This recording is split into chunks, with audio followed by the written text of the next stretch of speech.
I just received a 5x5 volume from the Provecta 3D Prime. I thought it would be fun to map out the MB2 canal and measure it at the same time. Let me show you the process. I'm going to go ahead and click on the volume. It'll open up in this window. I'm going to go ahead and collapse this.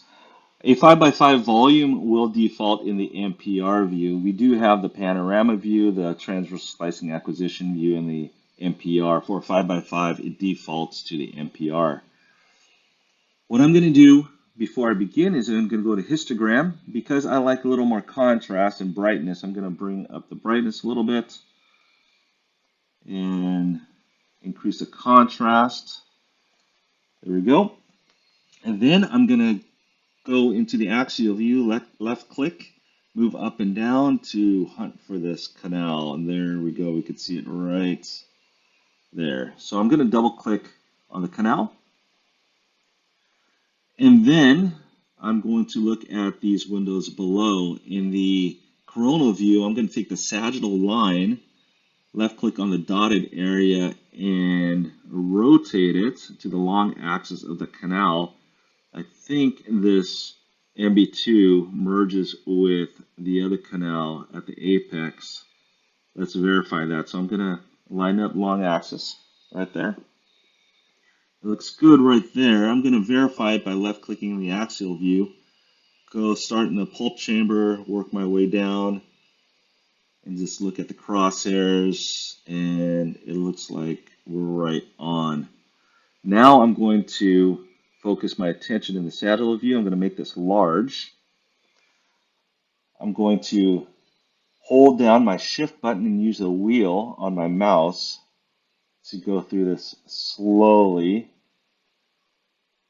And I think that is going to be the best view right there. I could see it starting right here. I could see it there. So the first thing I'm going to do is measure. I'm going to go to the measurements tool and use this create polyline measurement icon. Click on that. Start in the pulp chamber here and just click along.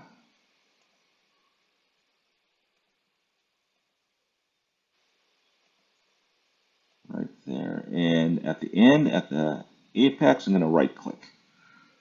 There we go. It's telling me 16.4 millimeters. We could change the color and the line thickness here. I like the thinnest line for these type of things. I'm going to move this and change it to a yellow. And we could also move any of these dots if we need to. Great. Now, let's take a look at the 3D rendering. Okay, I'm going to go to the volume and change the slice to the sagittal view, which is this one below. And it doesn't show up, but I could see the canal right there. To make it show up, I'm going to map it real quick. So I'm going to use the nerve canal, usually used for the inferior alveolar canal. I'm going to click on that. I'm going to change the color here real quick. I'm going to change it to green, lime green. Make this as thin as possible. Then I'm going to just map right on the measurement line. There you go. Then right click to end. And then it'll show up in the 3D volume here.